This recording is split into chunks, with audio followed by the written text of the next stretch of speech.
Thank you.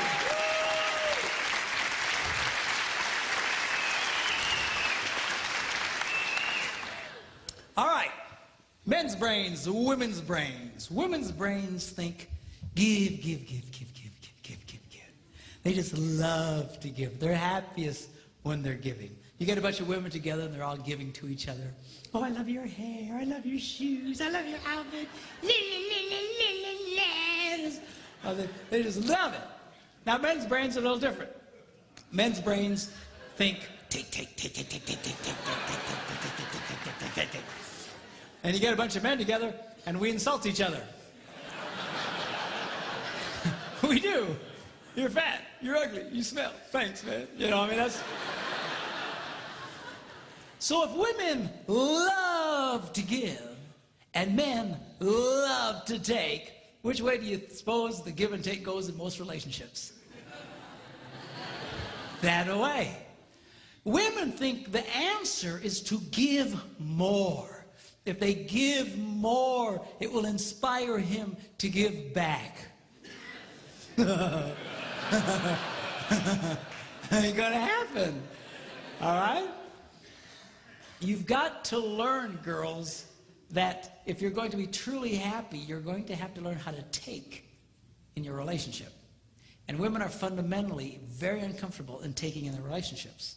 They just love to give, give, give, give, give, give, give. But you'll give yourselves to death. A lot of you just burn yourselves out. It's not unusual to have a woman and her husband come into my office and, you know, she's been married, they've been married for 25 years, and she says, I've given and given to that man.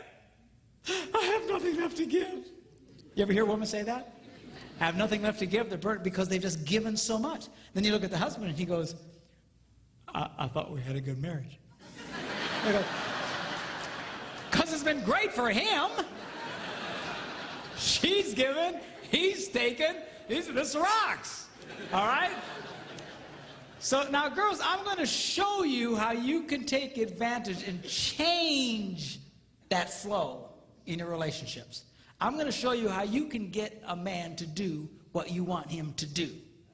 All right? Now, when I first say that, all the girls go, yes. And all the boys go, you sold me out, man. You sold.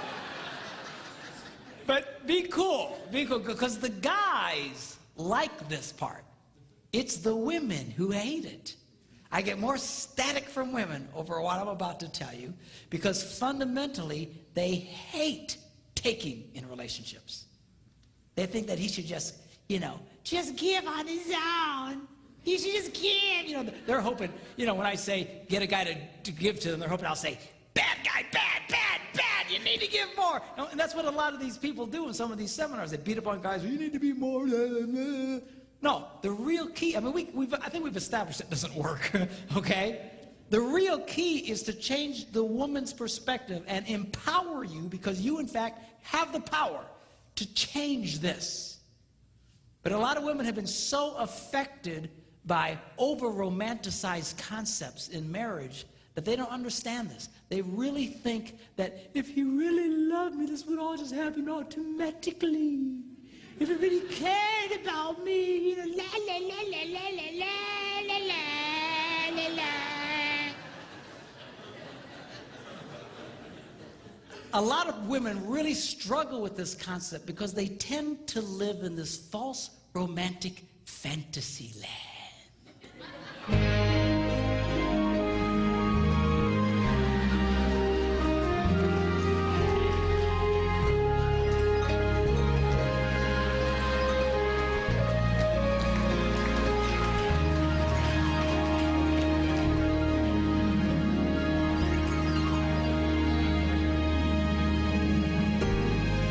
Somewhere over the rainbow.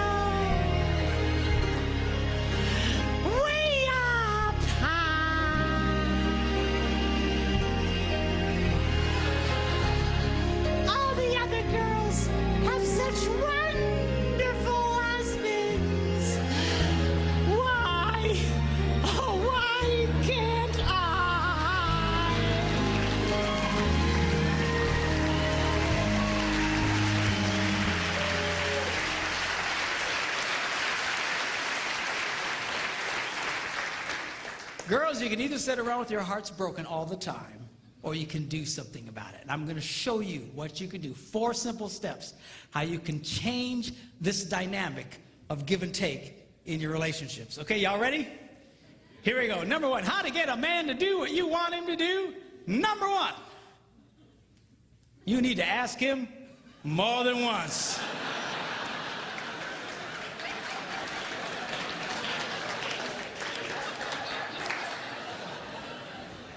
Asking a man to do something once is like never having asked him to do it at all. Why is that? Men are always in such a take mode. We're constantly take. We compete taking. We're in business taking. We're just take. We're just in this take mode. And all of a sudden, his wife will say to him, honey, will you do such and such for me? And his left brain says to his right brain, you hear something?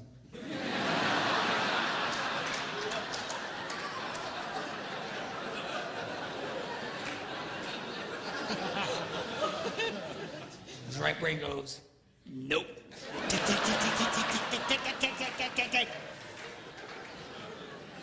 It takes more than once to get through to the boy. Now, a lot of women, they think that, that their husband, they're holding out on them. That we are sitting there intentionally not doing what he asked us to do, just because we're full of hate.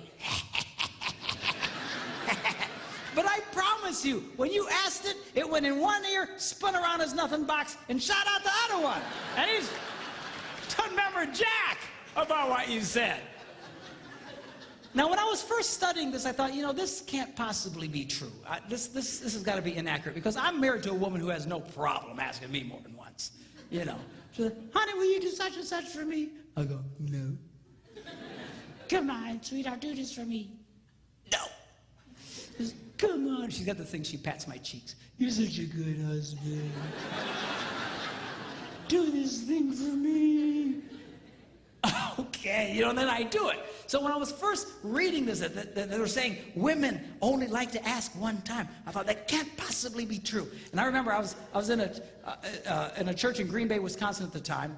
I was one of several pastors at a large church there. And I before service started, I thought, I'm going to ask some ladies, because this can't possibly be right. So I quick came up to a lady. I said, let me ask you a question. She said, yeah. I said, do you have a hard time getting your husband to do stuff for you? She goes, Pastor, you have no idea. She says, I asked that man to paint the ceiling. That was back in October. It's March. He doesn't do it. He walks in every day. She's just getting mad telling me about it, okay? And I said, okay. I get it. But let me ask you a question. Because remember, I want to prove what I just been reading wrong. I said, let me ask you a question. How many times did you ask him to do it? And she stared at me like a dog at a new dish.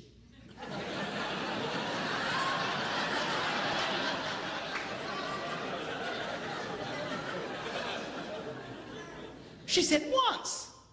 I was stunned. I says, why wouldn't you ask him more than once? She says, I shouldn't have to. I said, you might want to try that. I got away from her. Went to another woman. I said, come here. And she says, what? I said, let me ask you a question. Do you have a hard time getting your husband to do stuff for you? She says, Pastor, you have no idea. She says, I will ask my husband, honey, put away the laundry, and I'll stick it right in the middle of the living room. And he didn't do it. He just walks right over the top of it. He just walks around it. It'll sit there for a month. And she asked me with all seriousness, she said, Pastor, can't men see laundry?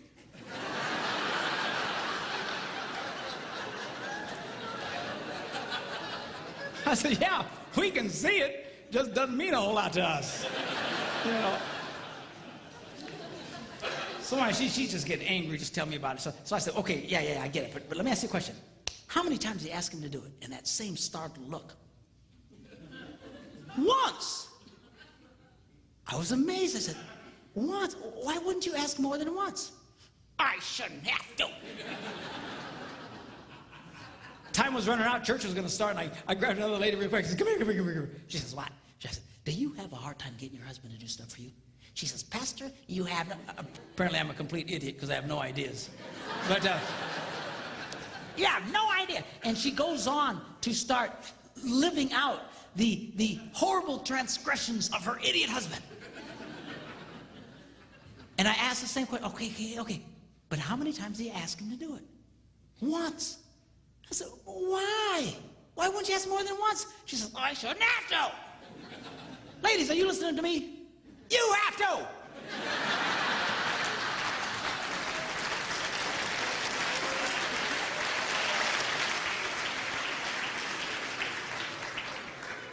To just get mad and madder and madder and having a cow over nothing. He doesn't even remember what you said. You're thinking about it. But then I learned something. The reason women find this so offensive is because really, they don't want to ask the first time. It's true, you little sinners.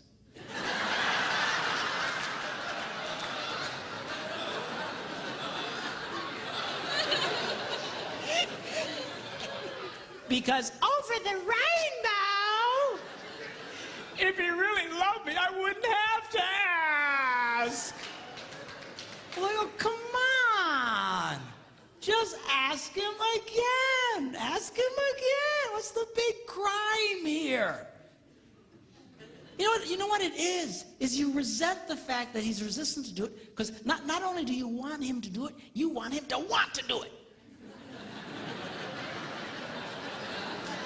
You do.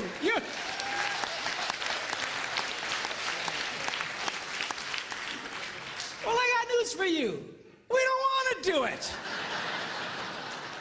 We're never going to want to do it. If we wanted to do it, we'd have done it already. What do you care about the internal motivations of his heart? Stop! So he does it. I'll finally do something my wife wants me to do. I don't want to do it. I say, I don't do it. And she just... because she's getting something out of me. What's with this? Always analyzing the internal motivations of the guy's heart. I mean, getting yourself all kinds of trouble. I was in Germany some months ago doing some seminars for the troops who were rotating out of Iraq with the army. This one lady tells me, she says, you know what? She says, my husband, if there are dirty dishes in the sink, he cleans them and puts them away.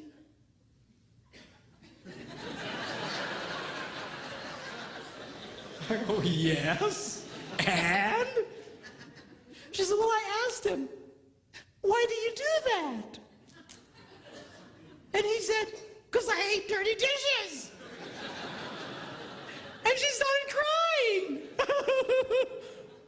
I said, lady, most women think they died and went to heaven if their husbands. Yeah, but I wanted him to say, well, I do it because I love you.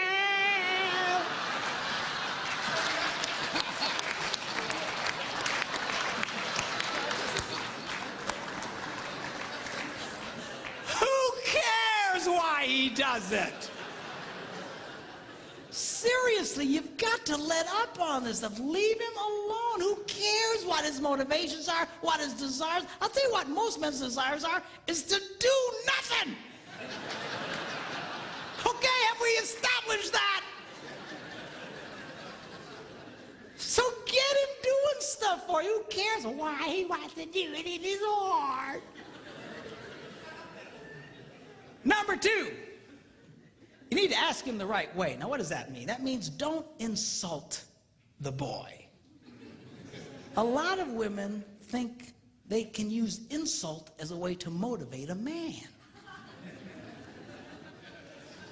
Like, what are they smoking? What is... not gonna work. What's the matter with you? You some kind of idiot. What's the matter with you, a man? Can't you do... What's the matter with you? Can't you pick up the laundry? No, I can't. Don't insult. Do you know why women do that? Because it would work on them. If you insulted a woman, if you embarrassed a woman, she would change. She would do something about it. But you embarrass a guy, you insult a guy, we don't care. We just become more resistant. He's not a woman. Okay? Don't insult the boy. Insult is not a motivator for a man. All right? Number 3, you need to train him with positive reinforcement.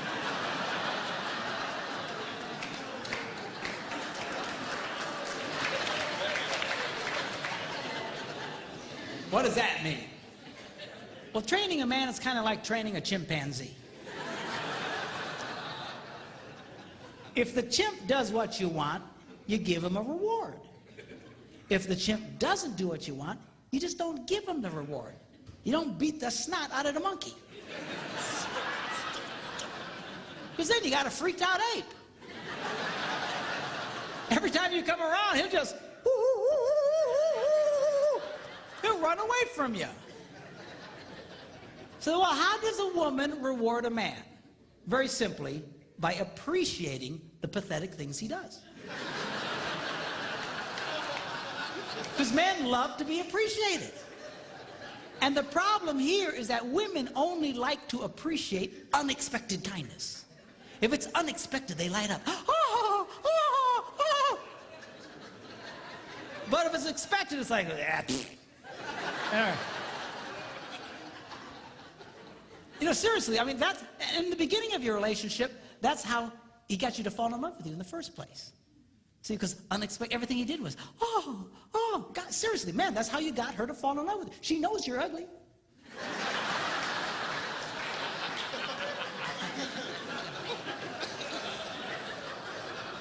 How do you think you got such a beautiful woman like that? Because you were nice to her and everything was, oh. But after 32 years, it's hard to come up with unexpected, man, I'm telling you. But the more you appreciate the kindnesses that he does, the more he wants to do it. Men respond. Men, I'm telling you, they love to be appreciated. Now, give you an example. I was at home, and I had a dirty dish in my hand. I was by myself, and I'd actually gotten trained to the point I could put it away in a dishwasher. And I went up to the dishwasher, and I opened it up, but it was full of clean dishes. And that's a moral dilemma to a man.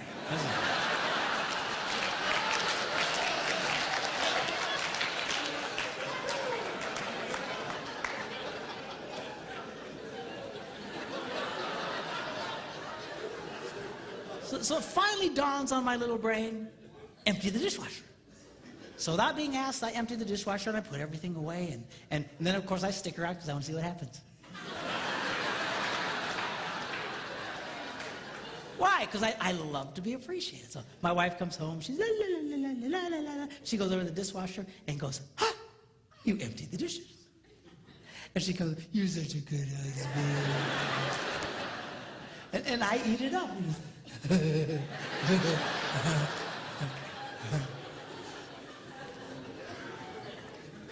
Now, guys, get a clue here. I know it's hard, but she loves unexpected kindness. You need to learn to give her unexpected things, unexpected little things. That's how you can keep a woman crazy in love with you in that way. I told my guys I want to write a book, 365 unexpected things a man can do for a woman.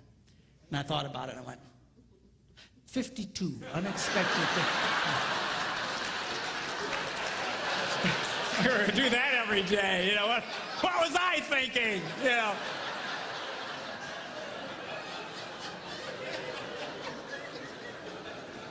Because they light up. They light up. You know, some time ago when I was first doing this, I couldn't afford to take my wife with me, and so I was doing a lot of traveling by myself. And I was at a grocery store or gas station. I was paying for the gas, and I saw one of these rack of greeting cards, and this one caught my eye. It said, "My favorite place to be is wherever you are." I thought, oh, I should get that. How much is that?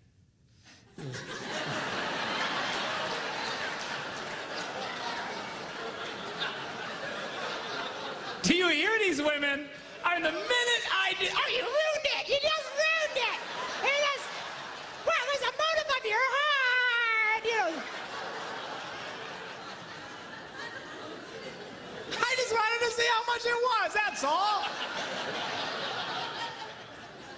There's something wrong with y'all. Anyway, so $1.50. I went, okay, $1.50. I can do that. So I paid $1.50 and I signed it. I took it home and I put it in the kitchen.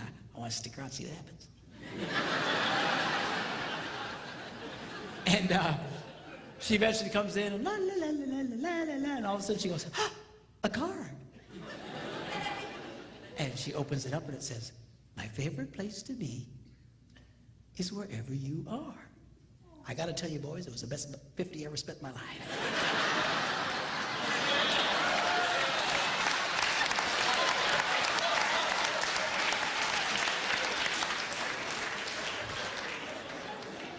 But we'll talk more about that tomorrow. Okay, now.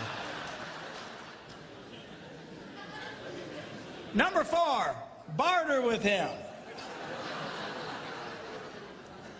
Now, how does that work?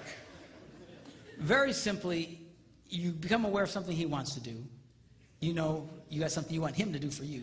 And you just say to him, honey, would you like to do this thing you would like to do?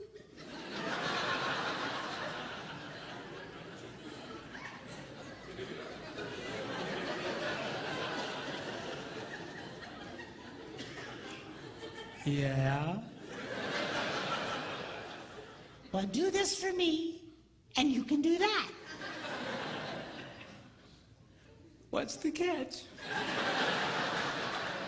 There's no catch. So now he's doing it. It's a trade out. It's just, so guys like this thing because we know what the rules are.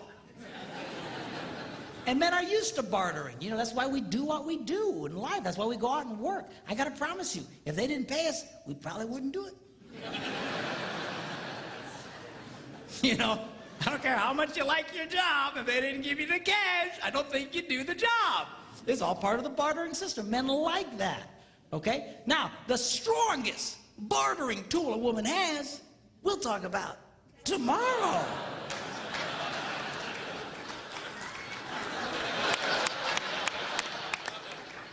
Oh, that's terrible. I had one lady say to me, doesn't that make me a prostitute?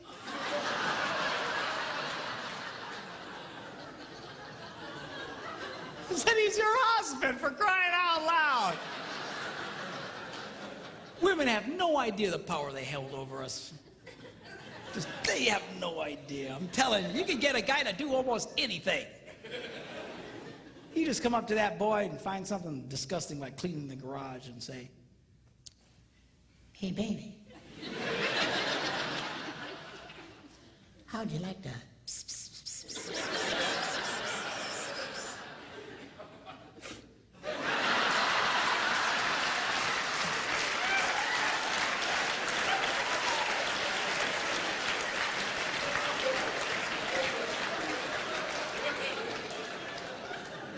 Why, yes, I would. Well, I tell you what, you go clean the garage and then come and find me. Man, you got yourself a motivated boy.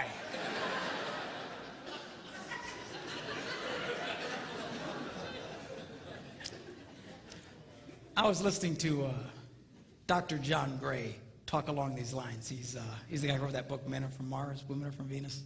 Really a brilliant guy. And he was telling the story of how his wife came up to him and said, John, take me to the opera. And he said, I don't go to the opera. Hate stupid opera. Dress up like a penguin and go out there. And right there, a lot of you girls would have just went, I think I'll eat worms and die. She didn't. She knew about this stuff. She just asked him again later. Hey, John. Yeah? Take me to the opera. No. John. Yeah? Take me to the opera. Okay. So now she's a happy girl. Now he's all dressed up like a penguin, taking her to the opera, and right there a lot of you girls would go, where's my stupid husband to take me to the opera? You got such seriously, a lot of you girls, you envy other women's husbands because they're always doing things. But you don't understand. Women who get their husbands doing this stuff know exactly what I'm talking about. They do this all the time. You sit out with your heart broken because he won't do these things. You think he should just cosmically do them on his own. I mean, somewhere for the rainbow. So he takes her to the opera, endures this mind-numbing experience. On the way home, she's holding his hand, just lit up. And he says, when we got home, I pulled into the garage. As soon as the garage door closed, she reached over and grabbed me and made love to me right in the car in the garage. I assume they weren't driving a subcompact.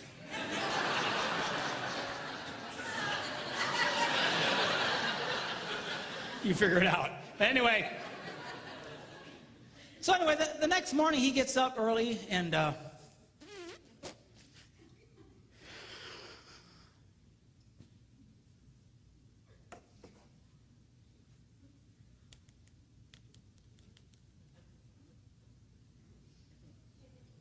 yeah, I was wondering, how much are season tickets to the opera?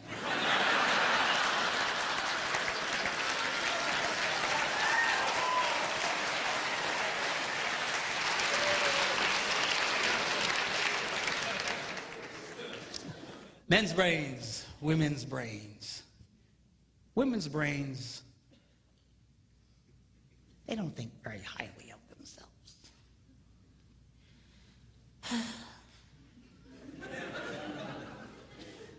I'm too fat.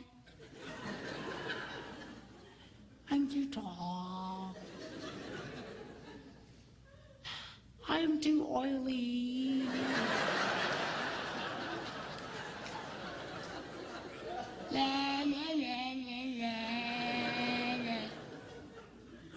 Now, men's brains, we think very highly of ourselves. We love us. Just ask, we'll tell you. All you got to do is point a camera at a bunch of women and watch them freak. Oh, turn it off, sanctuary. I'm a hideous monster.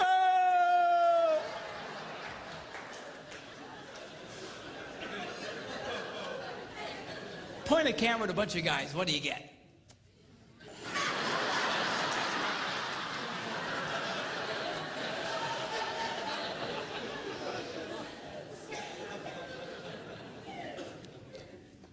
You ever watch a woman walk by a bunch of mirrors in a mall?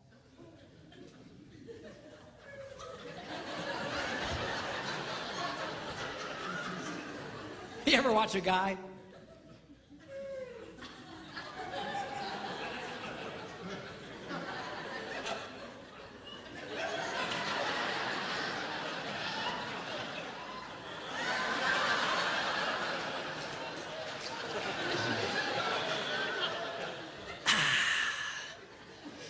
Still got it.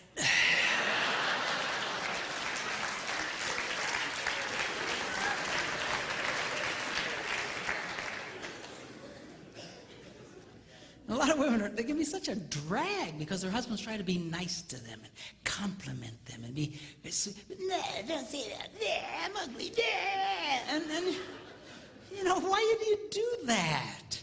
Here's a secret. You want him to like you. Why are you pushing him away? And it's, you know, that's such a drag. Ladies, do you know there are 3 billion women in the world who don't look like supermodels and only 8 who do?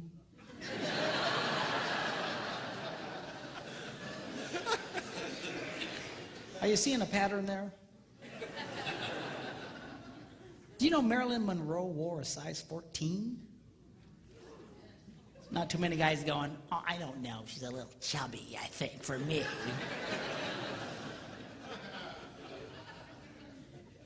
Did you know if Barbie were a real woman, she'd have to walk on all fours?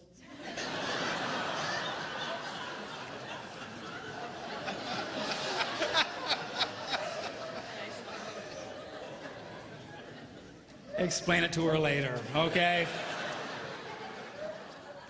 understand. Okay.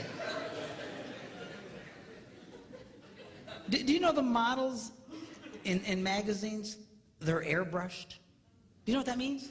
That means even those women don't look like those women. You're constantly staring at these pictures, comparing yourself to these perfect women. Man, I'd get depressed too. Man, my wife would buy one of those women's magazines. They're like this thick. It's like an encyclopedia. 98% of it are just ads. Pictures of other women. Beautiful, gorgeous, airbrushed women.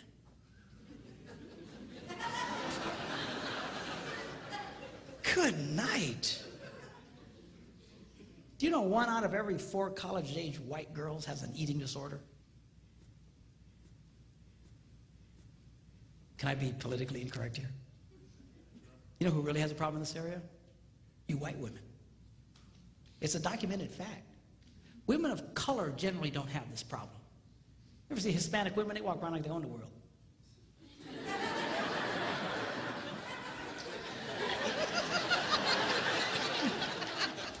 Black women, they carry themselves.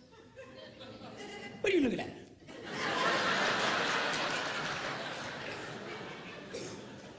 Typical white woman. I mean, come on. I was watching this movie with Steve Martin and Queen Latifah. You see this movie? She's like the hot babe in this movie. She's a healthy girl, Jack.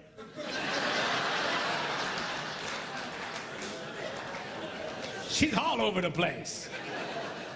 But you know what? She came across as very sexy in that movie. You know why? Girls, men are not looking for perfect women. You know what's attractive to a man? A confident woman. When women carry themselves in a confident way like that, it's very attractive to a man. And you just be who you are. Just carry yourself with confidence. So you're not perfect. So what? Nobody's perfect. Even the perfect women aren't perfect. Now tomorrow, I'm going to be sharing with you when we do our little talk about sex. I'm going to be reading from one of the most amazing books. It's one of the most ancient books about sex. And it's in the Bible. It's called the Song of Songs, or the Song of Solomon. And it's a very sexual book. A lot of people miss it because they're very poetic. They talk about pomegranates and bloom and secret gardens. And people go, man, people sure are into gardening. What's the deal here? You know, just... No, it's not gardening, okay?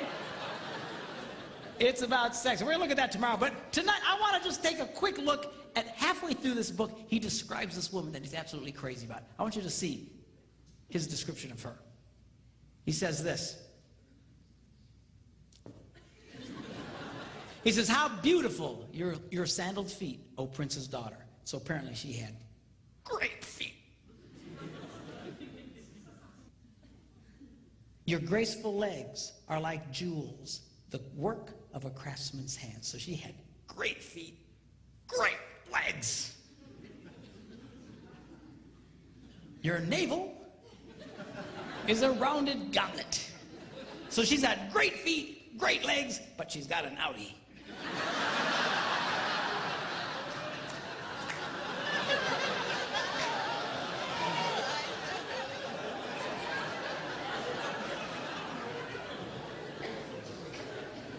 Your waist is a mound of wheat. So she's got great feet, great legs, outie, and a potbelly thing happening.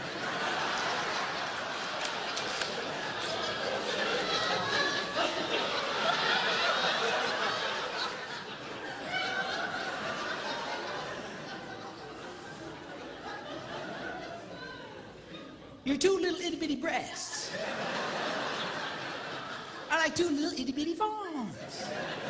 So she's got great feet, great legs, outie, pot belly, and little boobs.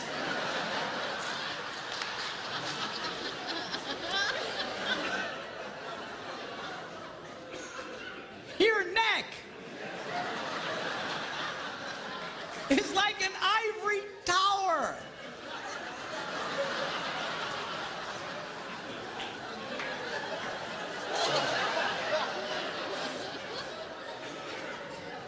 So she's got great feet, great legs, outie, pot belly, little boobs, and a big neck.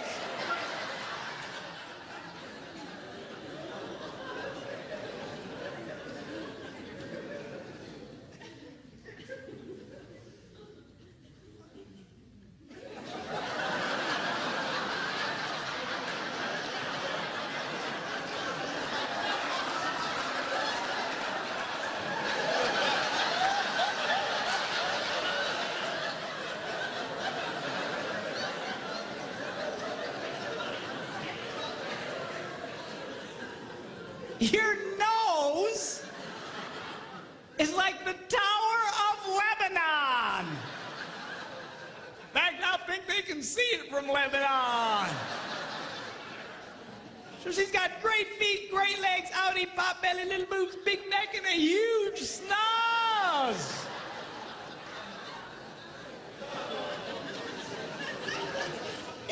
What does he say about her?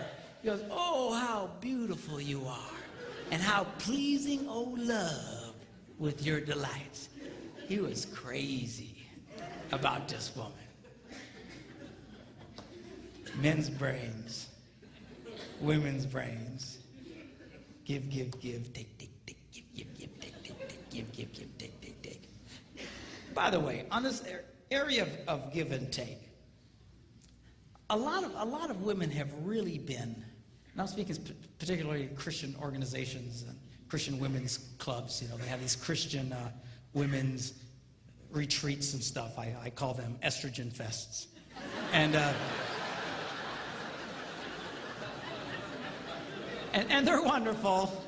They're great, if you're a woman, I guess. But, you know, a lot of you, I know what they're trying to say, but a lot of you have really gotten bad information, or at least faulty information. This is what's being said in a lot of these. What they're saying is unconditional love demands an unconditional relationship. Unconditional love demands an unconditional relationship. You should do anything for this man. You should just put out for this man. If he wants sex, no matter what, just give it to him. Just la la la la la la la la. It all sounds spiritual and it all sounds wonderful. The only problem is it is patently false. Unconditional love demands a conditional relationship. The Bible is nothing if it is not a one big gigantic list of conditions. Are you hearing me? Well, doesn't God just love everybody? Yeah. Whosoever, God so loved the world that he gave his only begotten son, that what? Whosoever believes. Conditional. You actually have to do something. Yes. You want God to get close to you? You know what the Bible says? What do you have to do? You have, conditions. You have to, the whole thing is unconditional. I'm sorry. Yeah. An unconditional relationship will destroy your marriage. It will destroy any relationship. An unconditional relationship with a child will create a hellion. An unconditional relationship with a teenager, he'll destroy himself and take everybody he can with him. It is not healthy. It is not good. It is not holy. It sounds right, but it is not right. You girls need to get comfortable with this idea of taking in your relationships, putting some conditions. Now, the stronger the relationship, the stronger the conditions can be. You need to be careful. All right? And I know I'm putting a lot of weight on the girls tonight. I'll beat up on the guys tomorrow. But, you know, the stronger the relationship, the stronger the condition. You got to be careful. It's kind of like, you know, if I play hide and seek with my grandsons, you know, you hide behind something, you know, that they can still see you. All right, come and find me. And they'll, you know, you know, you don't play hide and seek with a 2-year-old and run into the basement and hide under boxes. Because he won't get it. He just, you know, so you got to watch the conditions. In a healthy relationship, you can have higher and stronger conditions. But you're not going to get there if you just never require something out of the guy. Okay? And some guys, you know, they don't like any condition. But guys, this is healthy. It's not right for her to constantly be giving to you and never getting anything back. And girls, you can change it, but you got to get comfortable. This is healthy. for your relationships to take back. Most guys don't mind you taking back. What we get frustrated with is you expecting us to be like you. That we're just going to do this cosmically like you. We're going to somehow interpret your internal feelings, and we don't do that well. Okay? But you've got to, this is a healthy thing for you. I had a lady at a conference just a few weeks ago. She's crying her eyes out. And I said, what's the matter? She says, my husband, he'll never talk to me. I says, never, he never.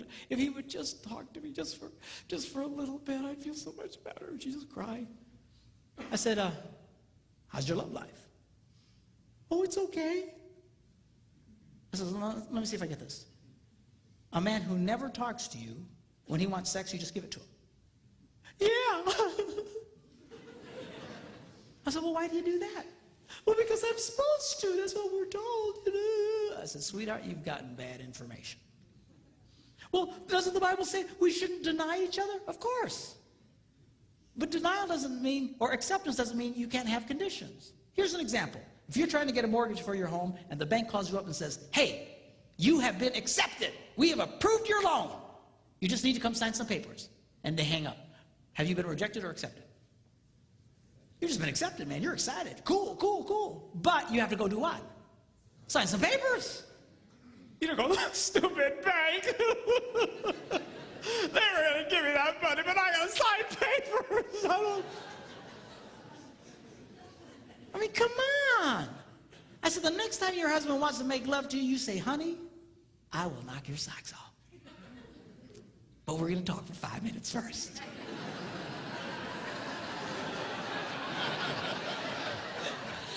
That's fine. That's healthy. You can do that? Yeah, you can do that. And most guys don't mind. You know, again, get us in that position. Start taking back from us. But again, you got to be careful. You got to be careful. If your relationship's real weak, you can't be demanding real heavy things. The stronger the relationship, the tougher you can be. Here's an example. My wife, we have a very good relationship. All summer long, she's been telling me to kill the spiders in the house and in the garage and the outside around the house. We live near water, and spiders love water, and there's spiders everywhere. And I went and bought the poison and stuff to kill them, but I didn't feel like doing it.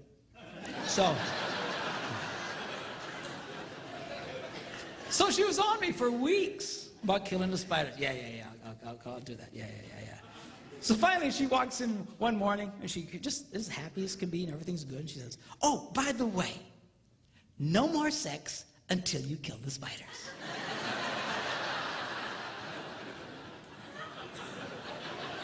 And she walked away.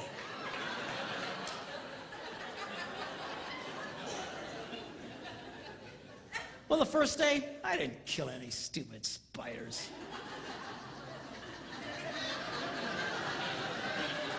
Second day, I didn't kill any stupid spiders. Third day, I'm killing every spider within miles of the place. I was killing die, you stupid spiders! I sprayed our house, I sprayed the neighbors' houses, man. I sprayed every...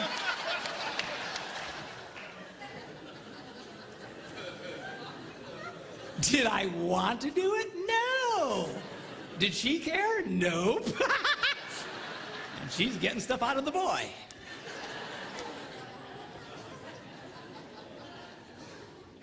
Men's brains, women's brains. In closing, I want to talk to you about how men's brains and women's brains are portrayed in movies. You have guy flicks and you have chick flicks. Now, a guy flick is only a guy flick as long as somebody is dying.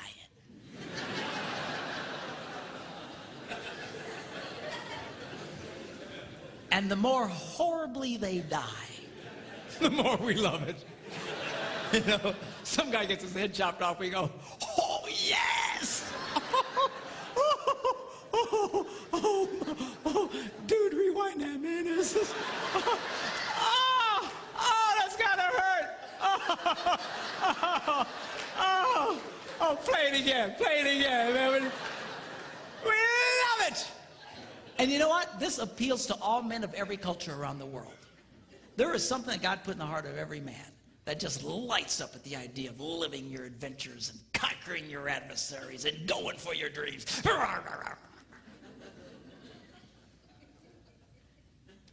You see it even in the smallest of boys. You girls that have little boys, you know what I'm talking about. They're always doing something dangerous. Stop that! Stop that! You're going to poke your eye out! That's the point, Mom. If you can't lose an eye, what's the point of playing?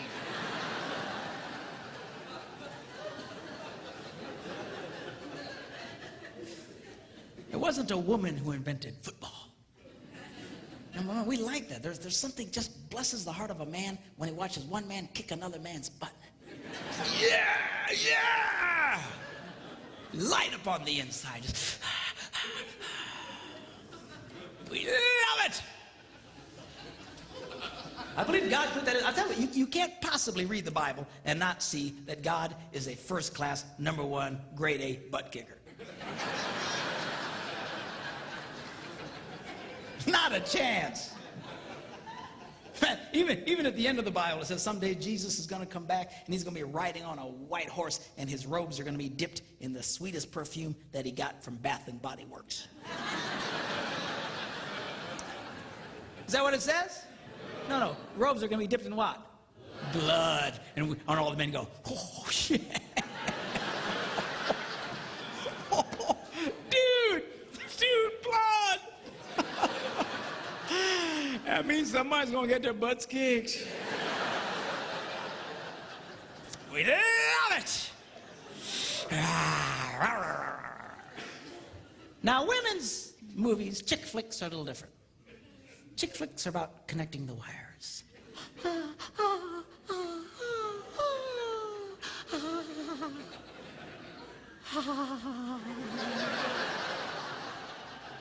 You know, a chick flick can be 2.5 hours of 4 women sitting around a kitchen table talking.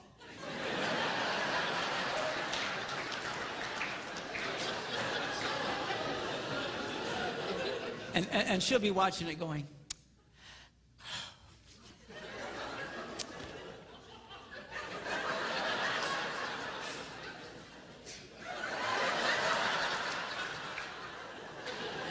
and her husband's watching it with her going, I want to kill myself. This is stupid movies. But she just loves it. And these movies, they appeal to all women of every culture in the world. Why? There's something God put in the heart of every woman that says, connect the wires, connect the wires. It's all about relationships. It's relationships. One of the reasons why married men make more money than single men is that married men become more skilled in their relationships and become more successful in life. They become more valuable to their employers. Because when a man marries a woman, he's marrying a handbook on relationships. It's true.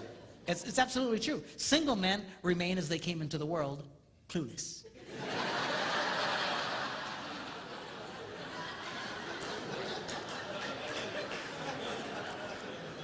Married men get feedback and they start learning, but you got to listen to her.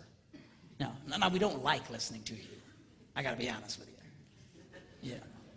I'll come up with some great plan and my wife will say, better not do that. Oh, woman, what are you talking about? I'm telling you, it's a bad idea. Oh,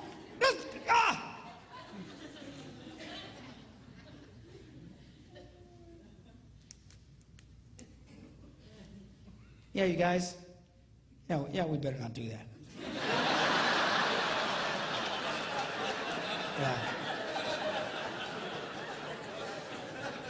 I just feel it in my spirit.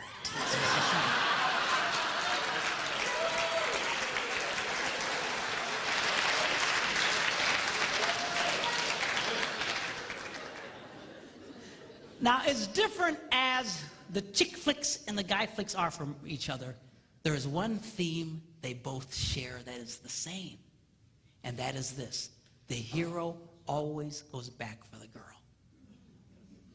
You see in the guy flicks, man, they're just fighting their battles and they're on the edge of victory, and suddenly the hero starts to pull back and his men say, where you going? And he says, go on without me, boys. Ugh, I got something I gotta do.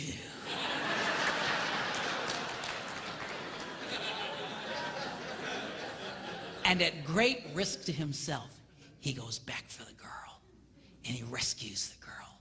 And guys watch that on the screen. We go, yeah. Women have the same theme. The boy always comes back for her.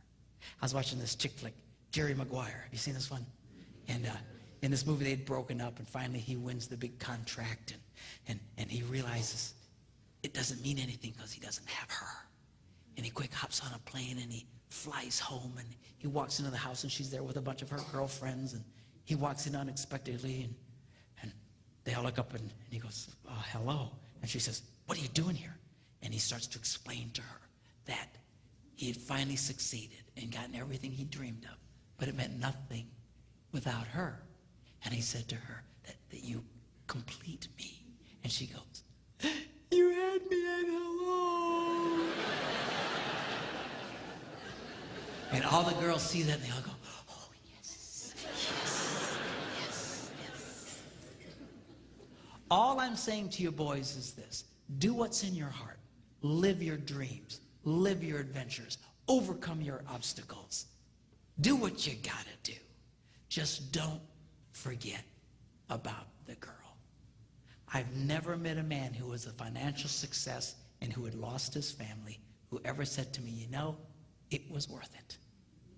It's never worth it. Don't be like Adam. You remember Adam in the Garden of Eden? Women say, where would you be without women? I say, Garden of Eden. But,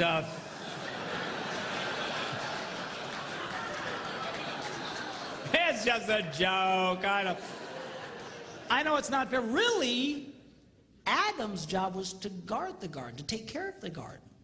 He fell down on the job. When that serpent came around, he should have kicked that thing out on its butt. I don't know if serpents had butts, but they don't now.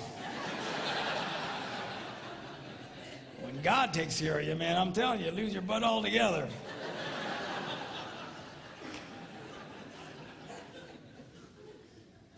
But you know what happened?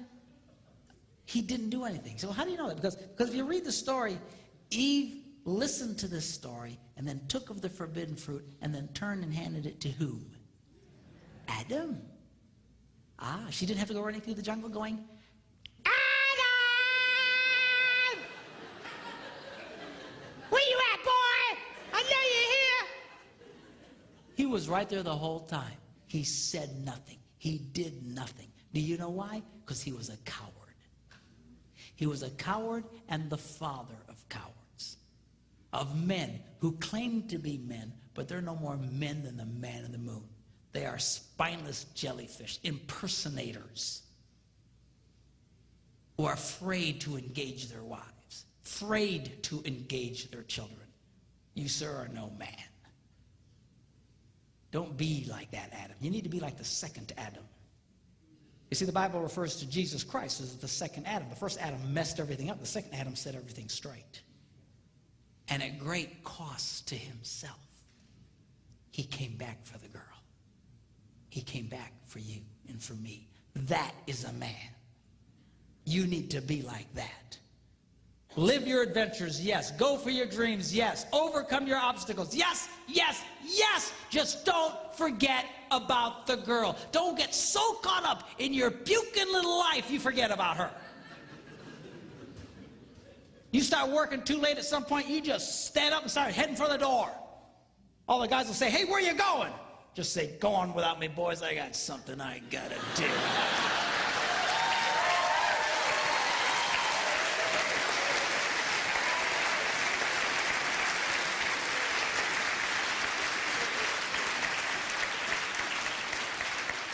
And then go back for the girl, surrounded in the camp of the enemy by wild monsters. You mean like in the movies? No, I mean your children.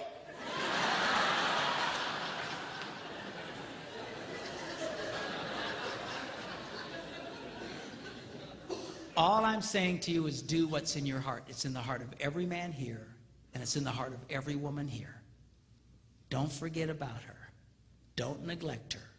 Do what you need to do, but make sure that you go back for the girl. Are you glad you came tonight?